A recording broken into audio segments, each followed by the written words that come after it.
রহমতুল্লাহি ওয়া বারাকাতুহু। আউযু বিল্লাহি মিনাশ শাইতানির রাজীম। বিসমিল্লাহির রহমানির রহিম।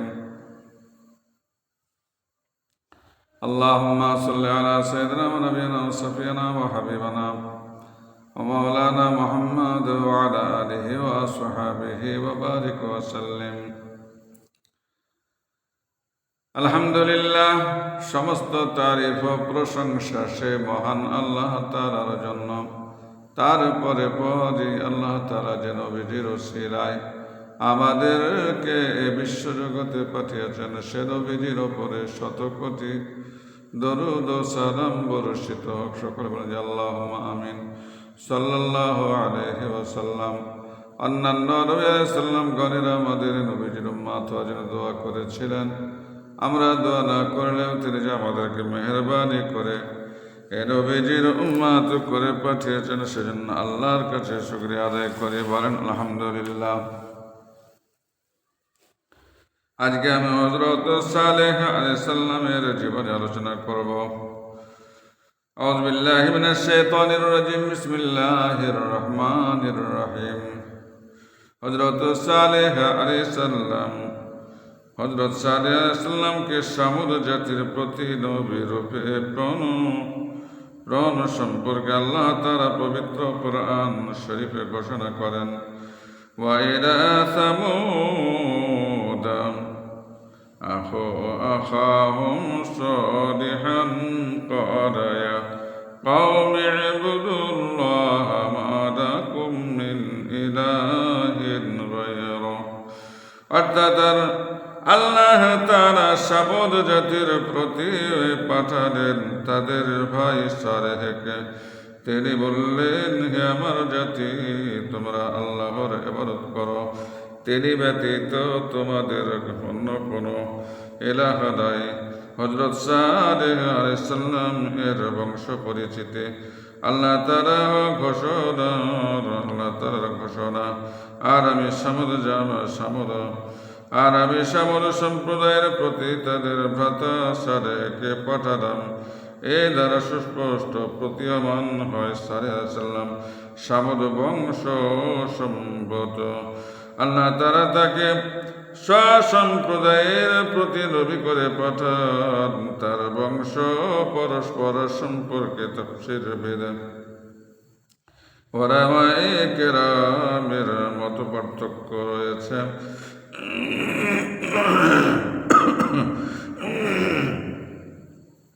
হযরত ইমাম বাগাবী রাহমাতুল্লাহ আলাইহির মতে হযরত সালেহ আলাইহিস সালাম এর বংশ পরস্পরের উপর সালেহ বিন উবাইদ বিন আসিব বিন মাসেহ বিন উবাইদ বিন হাদের বিন সামুদ। প্রখ্যাত তাবেঈ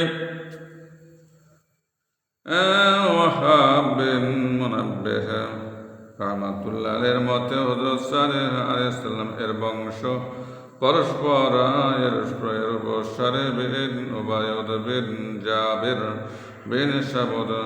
অবশ্য তত্ত্ববিজ্ঞ ওলামায়ে কেরাম হযরত ইমাম বাগাবী রাহমাতুল্লাহ আলাইহি কর্তৃক বর্ণিত হযরত সালেহ আলাইহিস সালামের বংশ পরস্পর সূত্রকে অধিকতর শুদ্ধ বলে অভিমত পোষণ করেন। হযরত ইমাম বাগাবী এবং তাবেঈ হযরত ওয়াহাব বিন মুনাব্বিহ উভয়ের বর্ণনা সূত্র থেকে জানা যায় হযরত সালেহ আলাইহিস সালাম সামুদেরই অধ্যস্তন বংশধর। অন্য এক সূত্রে সামুদ হতে দিকে হযরত সালেহ আলাইহিস সালামের বংশসূত্র এরূপ বর্ণিত হয়েছে। সামুদ বিন আমির বিন ইরাম বিন শাম বিন নূহ আলাইহিস সালাম। নূহ বর্ণিত এ বংশসূত্র থেকে প্রমাণিত হয় হযরত সালেহ আলাইহিস সালাম নূহ আলাইহিস সালাম এর অধ্যস্তন বংশধর। আর সামদ হচ্ছে সাম বিন নুহের একটি শাখা গোত্র। সামদ গোত্রকে দ্বিতীয় আদ গোত্র বলা হয়। প্রথম আদ অর্থাৎ হুদ সাল্লাম এর জাতির যারা আল্লাহর আযাব থেকে পরিত্রাণ পেয়েছিল, পরবর্তীকালে তারাই দ্বিতীয় আদ বা সামদ গোত্র নামে পরিচিত লাভ করে।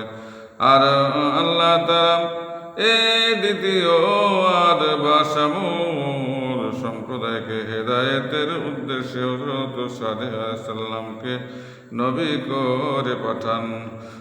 সামুদ গোত্রের বসবাসের স্থান। সামুদ গোত্র হেজর এলাকায় বসবাস করত, তাই কুরআন শরীফে তাদের আসহাবে হিজর বলা হয়েছে। আল্লাহ তাআলা ইরশাদ করেন, ওয়ালাকাদ কাযযাবা আসহাবুল হিজরিল মুরসালিন, অর্থাৎ আর হিজরবাসী রাসূলদেরকে মিথ্যা প্রতিপন্ন করেছে। সূরা হিজর পারা 14 কোরআনের উল্লেখিত আয়াতে হিজর বলা হয়েছে। এখন স্বভাবতই এ এলাকার ভৌগোলিক অবস্থান সম্পর্কে প্রশ্ন জাগে।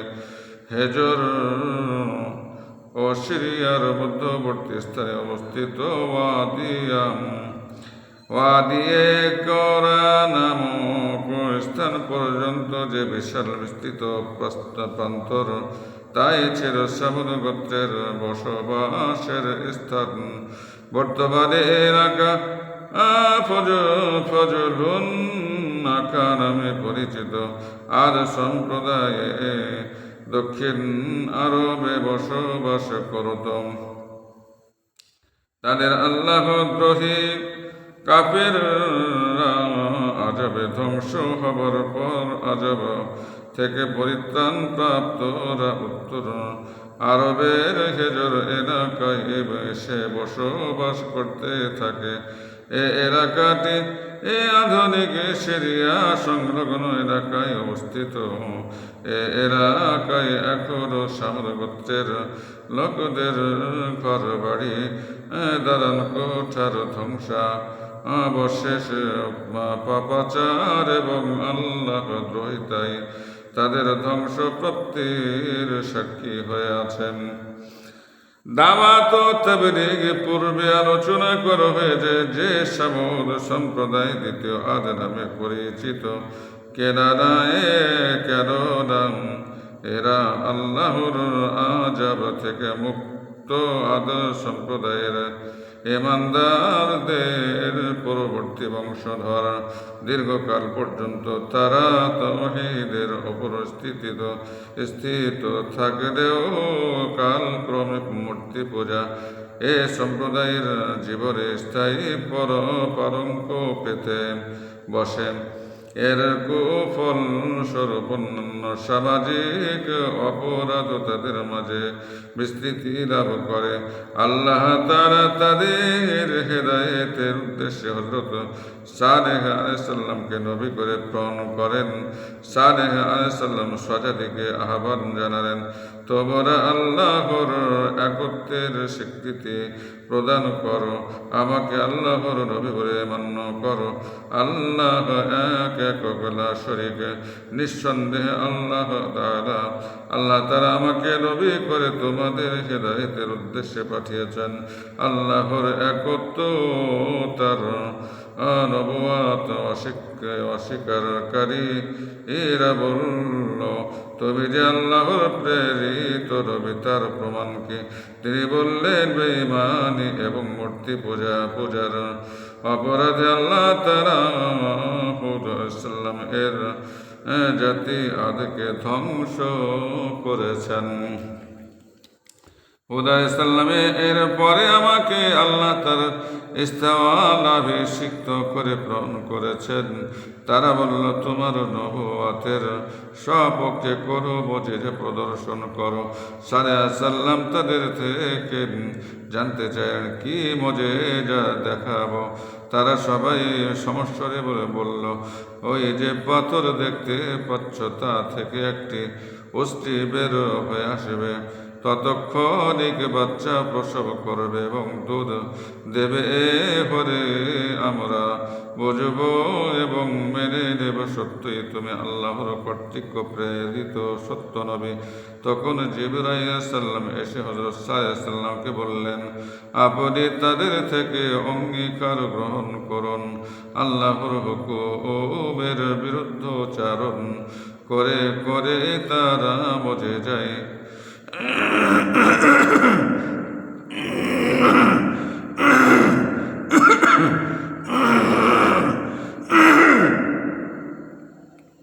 আল্লাহ অঙ্গীকার গ্রহণ করুন, আল্লাহর হুকুমের বিরুদ্ধাচরণ করে তারা মুজিজার গোষ্ঠীকে হত্যা করবে না এবং সেটির দুধ ব্যতীত আর কিছু খেতে পারবে না। এই গোষ্ঠীর আর কিছুই তাদের জন্য হালাল নয়। তখন সালেহ আলাইহিস সালাম সামুদ জাতির লোকদের থেকে জিবরাইল আলাইহিস সালাম এর বাতলার মতে অঙ্গীকার গ্রহণ করেন। এবার আল্লাহর নির্দেশ এলো, ওহে সালেহ, তুমি দোয়া করো এবং আমার কুদরত দর্শন করো। তোমার 4000 বছর পূর্বে আমি এই পাথরের মাঝে এক অস্থি সৃষ্টি করে রেখেছি, যাতে তোমার মুজিজা প্রকাশ পায় এবং তোমার নবুয়তের দলিল মজবুত ভিত্তি লাভ করেন। সালেহ সাল্লাম তৎক্ষণি আল্লাহর দরবারে দোয়া করেন। তিনি দোয়া মগ্ন থাকতেই আলোচ্য পাথর থেকে এক আওয়াজ বেরিয়ে আসে, সাথে একটি সুদর্শন অস্ত্রী পাথরের মধ্য থেকে বের হয়। অস্ত্রী ছিল নজিরবিহীন, নিজের উদাহরণ। পাথর থেকে বের হবার ঘণ্টাখানেক পরে অস্ত্রী একটি বাচ্চা প্রসব করে। আল্লাহর কুদরতে তক্ষরি তাজা ঘাস পরিদৃষ্ট হয়। অস্ত্রী সে ঘাস খায়। তৎক্ষণাৎ পানির একটি ঝর্ণা ও চরণভূমি প্রকাশ পায়। অস্ত্রী চরণভূমির ঘাস ও ঝর্ণার পানি খেয়ে বিচরণ করতে থাকে। সামুদ জাতি ছিল 7 গোত্রের সমষ্টি। 7 গোত্রে কুদরতি ঝর্ণা থেকে পানি পান করত, অথচ ঝর্ণার পানিতে কোনো প্রকার ঘাটতি হতো না। সহিষ্ণু অস্ত্রীটিকে পানি খাওয়াতে দিলেন।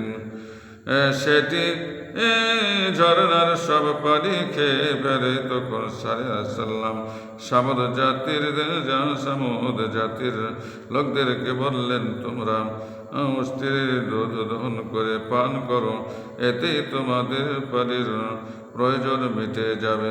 হযরত সালেহ সাল্লাম এর কথা মতো 7 গোত্রের সবাই অস্থির দুধ দহন করে ঘোড়া, মশক প্রভৃতি ভর্তি করে ঘরে নিয়ে যেত।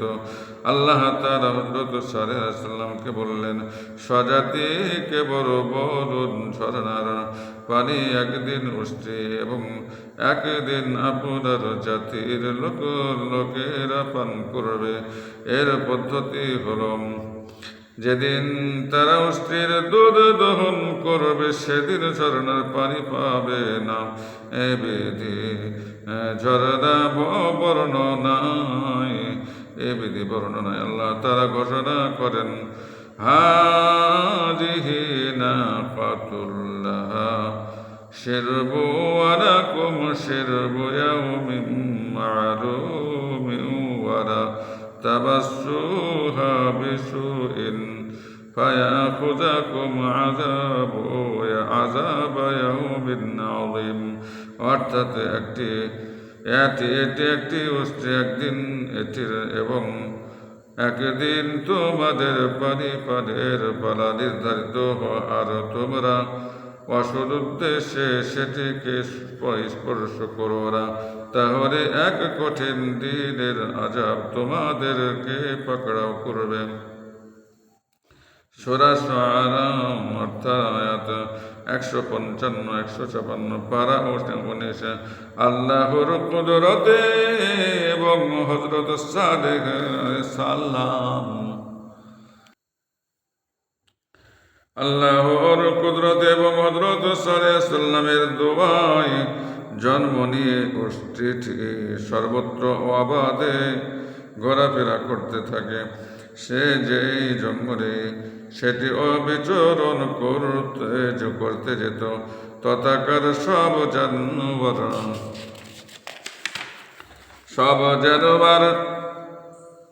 ভেগে পালাতো, যে কূপে পানি পান করতে যেত তথাকার সব জীব জানোয়ার ভেগে পড়তো। তখন আল্লাহর নির্দেশ ক্রমে সিদ্ধান্ত হলো একদিন উষ্ট্রী এবং একদিন সামুদ জাতির লোকেরা ঝরনার পানি পাবে। হযরত সালেহ আলাইহিস সালাম সাজাতিকে সাবধান করলেন, খবরদার, এটি আল্লাহর উষ্ট্রী, সুতরাং তোমরা কোনোভাবে এর চরাচরে বাধা সৃষ্টি করে উত্তক্ত করো না, কষ্ট দিও না। এ করলে আল্লাহ তারা তোমাদের ওপর কঠোর আযাব আপতিত করবেন। তারা অস্ত্রীটিকে আদর যত্ন করত এবং হেফাজতে রাখত। তারা এ অস্ত্রীর দুধ দহন করে মাখন ও ঘি বানিয়ে শহরে নিয়ে যেত। এরূপে বিভিন্ন পন্থায় তারা এর থেকে উপকারিতা লাভ করত। অস্ত্রীটির কল্যাণে তারা ধনসারী হয়। এভাবে 400 বৎসর কেটে যায়। একদিন হযরত সালেহ আলাইহিস সালাম বসা ছিলেন। তার জাতির 10 সম্ভ্রান্ত ব্যক্তি তার খেদমতে উপস্থিত। এ সময় তিনি বললেন, হে আমার জাতির লোকেরা, শোনো, এ মাসে যার ঘরে পুত্র সন্তান জন্ম নেবে সে সন্তান দ্বারা গোটা জাতি ধ্বংস হবে। এ মাসে যার ঘরে পুত্র সন্তান জন্ম নেবে সে সন্তান দ্বারা গোটা জাতি ধ্বংস হবে। ঘটনাক্রমে তার কাছে উপস্থিত 10 সম্ভ্রান্ত ব্যক্তির সকলের স্ত্রী গর্ভবতী ছিল। আল্লাহর ইচ্ছায় সে মাসে 10 স্ত্রী লোকের সবাই পুত্র সন্তান প্রসব করে। নবপ্রসূতিদের নয়, যদি তাদের নবজাত পুত্র সন্তানকে হত্যা করে ফেলে। একজনের কোনো সন্তানাদি ছিল না বলে সিনহাতি সহ্যে সে তার প্রসূত বাচ্চা হত্যা না করে রেখে দেয়। এই ছেলেটির নাম রাখা হয় বেদারা। ছেলেটি প্রাপ্তবয়স্ক হলে অত্যন্ত বলশালী পুরুষ রূপে আত্মপ্রকাশ করেন। নয়, প্রসূতির যারা নবজাতককে হত্যা করেছিল তারা কেদারের বল বিক্রম ও বীরত্ব দর্শনে দুঃখিত লজ্জিত হয়। তারা বরাবরই করতে শুরু করে। নবী সাল্লাল্লাহু আলাইহি ওয়াসাল্লাম এর কথা মিথ্যা। এ কারণে হযরত সালেহ আলাইহিস সালাম এবং অস্ত্রীটি সম্পর্কে সেসব লোকের ঈমানে বিবর্তন সূচিত হয়। একদিন কেদার ও মোসাদ্দে নামক 2 ব্যক্তি এবং প্রতি গোত্র হতে একজন ঐক্যবদ্ধ হয়ে মদ্যপান করে এবং অস্ত্রীটিকে হত্যার পরামর্শ করে। তারা বলল, যখনই অস্ত্রীটি পানি পান করতে ঝরনার পাড়ে যাবে তখনই তারা সেটিকে হত্যা করে ফেলবে। তাদের এই দুষ্ট চিন্তার বিবরণী কোরআন শরীফে নিমুক্ত আয়াতে প্রদান করা হয়েছে। আল্লাহ তাআলা বলেন, وكان في المدينة 9 رهط يفسدون في الأرض ولا يصلحون। অর্থাৎ আর এ শহরে নয় ব্যক্তি ছিল যারা দেশময় দুষ্কৃতি করে ব্যর্থ এবং কল্যাণকর কোন কাজ করত না। সূরা নামল আয়াত 48 পারা 19। সমর জাতির দুষ্কৃতকারীদের সদা পরামর্শের পরের দিন অস্ট্রিটি ঝর্ণার পাড়ে এসে পানি পান করতে যে ঘাড় নবাই অমনি অভিশপ্ত কেদার এবনে সারেফ এসে অস্ট্রিটির ঘাড়ে তীর মেরে জখম করে। অস্ট্রিটি পাল্টা আক্রমণ করলে সকলে ভেঙে পড়ে।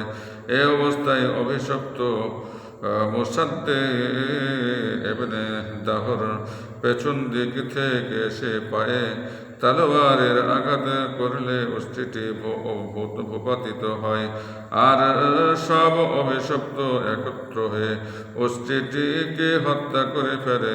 বাচ্চাটি মায়ের এই দুর্দশা দর্শনে পালিয়ে যায়। অভিশপ্তের দল সেটির পিছু ধাওয়া করেও ধরতে পারে নাই। যে পাথর থেকে বাচ্চাটির মা বের হয়েছিল বাচ্চাটি ভেঙে গিয়ে সে পাথরের মধ্যে ঢুকে পড়ে। সাইদ ইবনে মুনিব রাদিয়াল্লাহু তাআলা আনহু বর্ণনা করেন, সাল্লাল্লাহু আলাইহি সাল্লাম এর জাতি যদি মদ্যপান না করত তাহলে মজেজার অস্ট্রিটি হত্যা করার মতো দুঃখজনক ঘটনার অবতারণা করত না, আর ফলস্বরূপ আল্লাহর কঠোর আযাবে নিপতিত হয়ে ধরাপৃষ্ঠ হতে নিশ্চিহ্ন হয়ে যেত না। এমন একটি ধ্বংসাত্মক অপরাধ মদ্যপান জনিত গুনাহে কবিরা আর কারণে তাদের থেকে প্রকাশ পেয়েছে। এ কারণে রাসূলুল্লাহ সাল্লাল্লাহু আলাইহি ওয়াসাল্লাম এক হাদিসে মদ্যপকে সকল অপকর্ম ও পাপাচারের মূল বলে আখ্যায়িত করেছেন। কোন তাফসীর গ্রন্থে উদ্ধৃত হয়েছে যে সাবদ জাতির এক বদকার রমণীর অনেক উট বকরি ও গাভীর ছিল।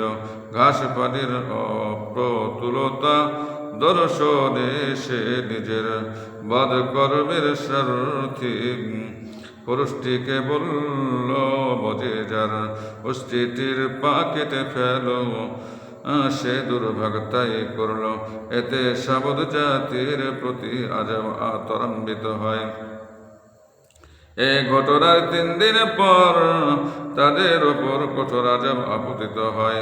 হযরত সাল্লাল্লাহু আলাইহি ওয়াসাল্লাম এ দুষ্কর্ম সম্পর্কে অবহিত হয়ে কোরআন শরীফের ভাষায় স্বজাতির উদ্দেশ্যে বললেন, فعقروها فقال تمتعوا في داركم 3 أيام ذلك وعد غير مكذوب। অর্থাৎ অতঃপর তারা অস্ট্রিটির পা কেটে ফেলল। তখন তিনি সাল্লাল্লাহু আলাইহি ওয়াসাল্লাম তাদেরকে বললেন, নিজ নিজ ঘরে 3 দিন পর্যন্ত সুখ ভোগ করতে থাকো। এ প্রতিশ্রুতি মিথ্যা হবার নয়। হযরত সাল্লাল্লাহু আলাইহি ওয়াসাল্লাম স্বজাতির কাফেরদেরকে বললেন, তোমাদের জীবন আর মাত্র 3 দিন। স্বজাতির কাফেরদেরকে বললেন, তোমাদের জীবন আর মাত্র 3 দিন। তারা এর নিদর্শন জানতে চাইল। তিনি বললেন, প্রথম দিন তোমাদের চেহারা লাল, দ্বিতীয় দিন সবুজ এবং তৃতীয় দিন কালো বর্ণ ধারণ করবে। 3 দিন পর আলোচ্য নিদর্শন প্রকাশ পেলে যে সব অভিশপ্ত অস্ট্রিটিকে হত্যা করেছিল তারা সবাই সাল্লাল্লাহু আলাইহি সাল্লামকে হত্যার উদ্দেশ্যে তার ঘরে চড়াও হয়। তখনই চড়াওকারীদের ওপর আল্লাহর গজব নাজিল হয়। জিবরাইল আলাইহিস সালাম এসে ঘরের দেয়াল নাড়া দিতেই অভিশপ্ত কাফের দল হযরত সাল্লাল্লাহু আলাইহি সাল্লাম এর ঘর ছেড়ে পালাতে শুরু করে। তাদের পালায়নোদ্যত অবস্থায় জিবরাইল আলাইহিস সালাম এক বিকট চিৎকার মারেন। এতেই তারা সব ধুলায় মিশে যায়। হযরত ইবনে আব্বাস রাদিয়াল্লাহু তাআলা আনহু হতে বর্ণিত সামুদ জাতির সপ্ত গোত্রের লোকেরা হযরত সাল্লাল্লাহু আলাইহি সাল্লামকে জিজ্ঞাসা করল, আমরা কিভাবে ধ্বংস হব? তিনি বললেন, জিবরাইল আলাইহিস সালাম এর এক বিকট আওয়াজে তোমরা সব ধুলায় মিশে যাবে। এ কথা শুনে তৎক্ষণাৎ সামুদ জাতির লোকেরা এক বিরাট কূপ খনন করে সন্তান সাজা সন্তানের সন্তান সন্ততিদেরকে সে কূপে রাখে এবং 12 করে করুণ পুকুরে তোরা ঠেসে দেয় আর তোলার ফরক বানিয়ে মাথার চতুর্দিকে লাগিয়ে দেয়। উদ্দেশ্য জিবরাইল সাল্লামের আওয়াজ যেন করুণ কুবরে প্রবেশ করতে না পারে। ফরত এ মর্ম অন্তর আযাব থেকে তারা মুক্ত থাকবে। এ ব্যবস্থা অবলম্বন করে সবাই খোদিত কূপে অবস্থান গ্রহণ করে। তারা সেখানে অবস্থান নেওয়ার পর হযরত জিবরাইল সাল্লামের এক বিকট আওয়াজে সামুদ জাতির সমস্ত সপ্ত গোত্রের সবাই জাহান্নামবাসী হয়। তাদের ধ্বংস প্রাপ্তির বর্ণনা প্রসঙ্গে মহান আল্লাহ পবিত্র কোরআন শরীফে ঘোষণা করেন, ইন্না আরসালনা আলাইহিম সাইহাতাও ওয়াহিদাতান ফাকানু কাশিবিল মুহতাযির। অর্থাৎ আমি তাদের প্রতি প্রেরণ করলাম একমাত্র চিৎকার ধ্বনি। এতে তারা বেড়ার দড়িত কাটার মতো হয়ে গেল। সূরা কামার পারা 27 আয়াত 31। সামুদ জাতির ধ্বংস প্রাপ্তির পর হযরত সাল্লাল্লাহু আলাইহি সাল্লাম শাম দেশে গিয়ে বসবাস করতে থাকেন। সেই স্থানকে অথনা শহর স্থানে উজব বলা হয়। মুমিনরাও তার সঙ্গে শাম দেশে স্থানান্তরিত হন। অনেকদিন পর তিনি এখানে ইন্তেকাল করেন। ইন্না লিল্লাহি ওয়া ইন্না ইলাইহি রাজিউন। এখানে শেষ করলাম। আমার জন্য দোয়া করবেন, আমিও আপনাদের জন্য দোয়া করি। আসসালামু আলাইকুম ওয়া রাহমাতুল্লাহি ওয়া বারাকাতুহু।